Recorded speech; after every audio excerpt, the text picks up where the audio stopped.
Dans cet exercice, un CCP mineur de 2017, on s'intéresse à une série de fonctions définies par f de x égale cette somme-là. Et cette somme-là, on peut la voir de différentes manières. Soit on voit le moins 1 puissance n qui apparaît là, fois des termes qui sont positifs. Donc on a envie de voir ça à l'aide d'étudier cette série de fonctions à l'aide du critère des séries alternées notamment. Soit on voit le coefficient an fois x puissance 2n, auquel cas on va voir cette série de fonctions comme une série entière, et on va étudier comme une série entière. Alors ici les deux sont possibles, d'ailleurs vous verrez que là je vais surtout prendre le cas des séries entières, mais on peut très bien l'étudier essentiellement comme une série de fonctions classiques, en se servant plusieurs fois du théorème, du critère des séries alternées. J'en dirai deux mots à chaque fois quand même, mais nous, comme je vous l'ai indiqué ici, on va surtout utiliser le caractère série entière. Donc pour regarder son ensemble de définitions, je vais commencer par déterminer le rayon de convergence de la série entière. Donc ce rayon de convergence là, je vais le faire avec d'Alembert ici, parce que si je prends x différent de 0 et que je pose à n égale ce qui est à l'intérieur de la série, cette quantité là sera toujours non nulle. Et donc je calcule n plus 1 sur n, je trouve que ça tend vers x carré. Sans trop de soucis ici, on fait un équivalent de cette fraction en n, on obtient 4n carré sur 4n carré, donc ça tend vers 1, et donc il me reste que le x carré. Du coup j'applique le critère d'Alembert pour les séries numériques, qui me dit que si ma limite est strictement plus petite que 1, c'est-à-dire si la valeur absolue de x est strictement plus petite que 1, alors la série converge, et elle converge même absolument. Et si x carré est plus grand que 1, c'est-à-dire si la valeur absolue de x est strictement plus grande que 1, la série des n diverge grossièrement. Donc du coup on obtient que le rayon de convergence de cette série entière c'est 1. Et attention ici, quand on a le rayon de convergence qui est égal à 1, on ne peut pas encore conclure sur le domaine de définition, parce qu'on saura que le disque ouvert de convergence est inclus dans mon domaine de définition, qui lui-même est inclus dans le disque fermé, mais on ne sait pas encore ce qu'il se passe sur le cercle d'incertitude et on va être obligé de l'étudier à la main. Ce sera d'ailleurs notre principal problème tout au long de l'exercice, le cercle d'incertitude. Du coup, pour x égale plus ou moins 1, on va étudier ce qui se passe exactement. Et on voit qu'on peut faire les deux cas en même temps, parce qu'on a du x puissance 2n, et donc que x soit égal à 1 ou moins 1, en fait, cette quantité à l'intérieur de la somme va être la même. Donc on prend x égale plus ou moins 1, et on regarde le terme général de la série. En haut, c'est borné, en bas, ça fait globalement du 4n2, donc ça va être du grand O de 1 sur n2. Or, la série des 1 sur n2 converge absolument au passé du Riemann, donc par comparaison, ma série converge absolument, donc elle converge. Donc x appartient à D, et x était plus ou moins 1. Et du coup, mon domaine, c'était soit moins 1, 1 ouvert, soit moins 1, 1 fermé, mais j'ai obtenu que moins 1 et 1 étaient dans D, et donc du coup, mon domaine, c'est moins 1, 1. Bon, donc on a fini pour le domaine. Une remarque pour ceux qui auraient voulu le faire avec les séries alternées. Ici, on voit que si x est strictement plus grand que 1, par croissance comparée, le terme général va tendre vers plus infini, donc, enfin vers l'infini en tout cas, donc ma série va diverger grossièrement. Alors quand je dis tendre vers l'infini, attention, avec le moins 1 puissance n, on ne peut pas conclure comme ça, mais on peut prendre la valeur absolue du terme général, qui tend vers l'infini, et donc ma série entière, le terme général ne va pas tendre vers 0, donc ma série va diverger grossièrement. Donc pour x plus grand que 1, strictement, ça ne marche pas. Et pour x plus petit que 1, on va pouvoir appliquer le critère des séries alternées, parce que la suite des x puissance 2n sur 2n fois 2n moins 1 va tendre en décroissant vers 0, et donc ma série va converger. Donc on aura bien le domaine égale moins 1 encore une fois. Donc après, pour étudier la continuité de f et la dérivabilité, comme on a vu que c'était une série entière de rayon de convergence égale à 1, en fait, sur le disque ouvert de convergence, donc moins 1, 1 ouvert, ma fonction va être de classe C infinie. Donc il n'y aura pas de souci. Le problème qui va se poser, c'est au point moins 1 et 1. Donc pour ces points moins 1 et 1, comment faire pour étudier ça? On n'a pas beaucoup de techniques sur la situation sur le cercle d'incertitude dans le cours en PC étoile. Donc du coup, on va être obligé d'utiliser d'autres arguments, et notamment ici, on va voir f comme une série de fonctions pour la continuité.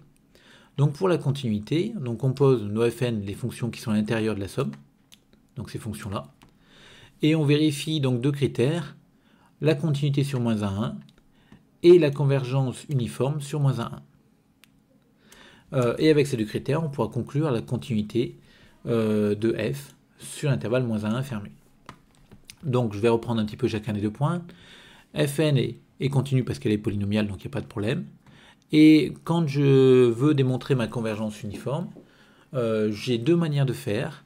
Encore une fois, j'ai une série alternée, donc je peux éventuellement passer par la convergence uniforme du reste.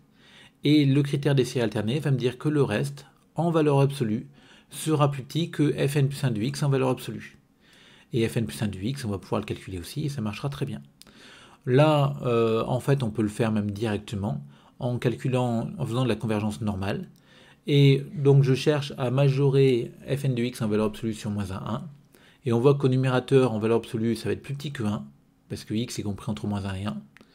Et du coup, j'ai fn de x qui va être inférieur ou égal à ça. Donc ma norme infinie sera plus petite que 1 sur 2n de z-1. Et donc en particulier, c'est un grand taux de 1 sur n2. Et encore une fois, la série des 1 sur n2 converge, donc ma série des normes infinies converge.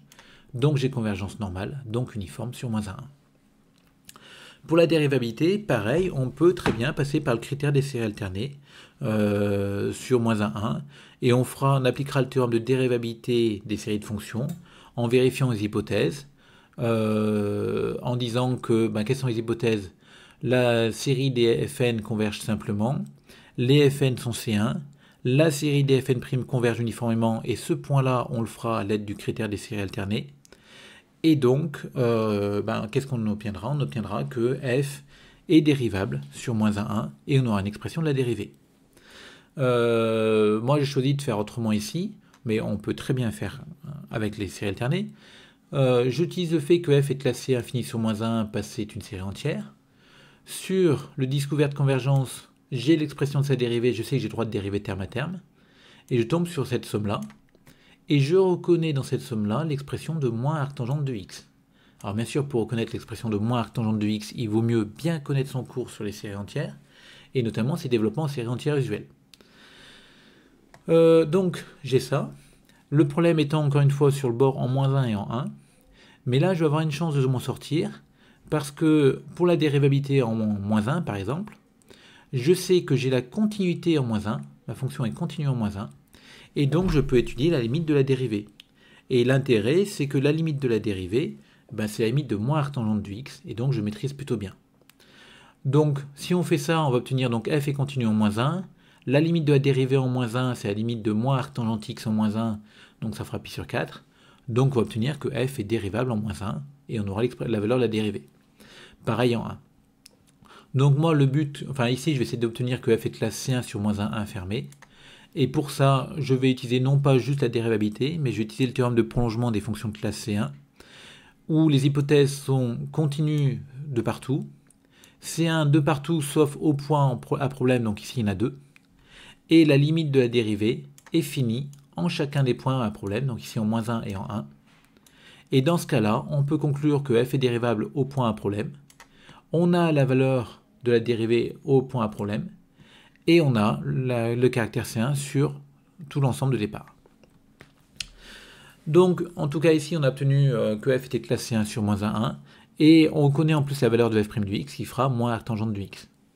Donc, pour ceux qui auront préféré utiliser le critère des séries alternées, vous allez quand même obtenir cette expression-là pour la dérivée, et rien ne vous empêchera à ce moment-là de reconnaître moins arctangente de x, la fonction moins arctangente de x. Donc vous pouvez très bien le faire comme ça, il n'y a aucun souci. Le problème que vous aurez, c'est que vous allez reconnaître moins arctangente de x sur moins 1, 1 ouvert, parce que le développement en série entière de arctangente est valable sur moins 1, 1 ouvert dans le cours, mais on vérifie après que c'est encore valable en moins 1 et en 1, sans souci particulier.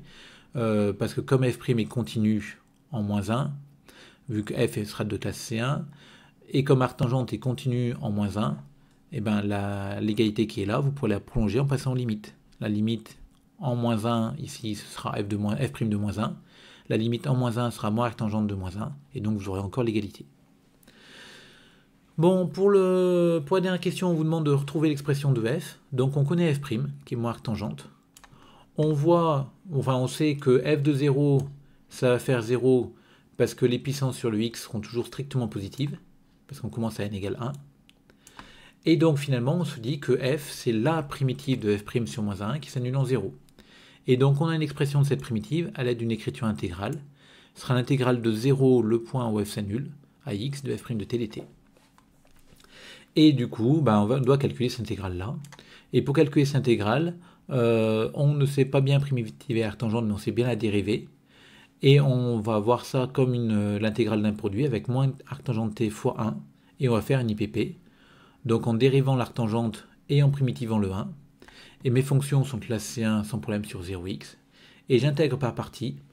Et je vais apparaître ce quotient-là dans la nouvelle intégrale.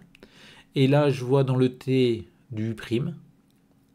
Et donc, je vois cette intégrale sur la forme u' sur u. Alors, il me manque juste un 2 pour le u'.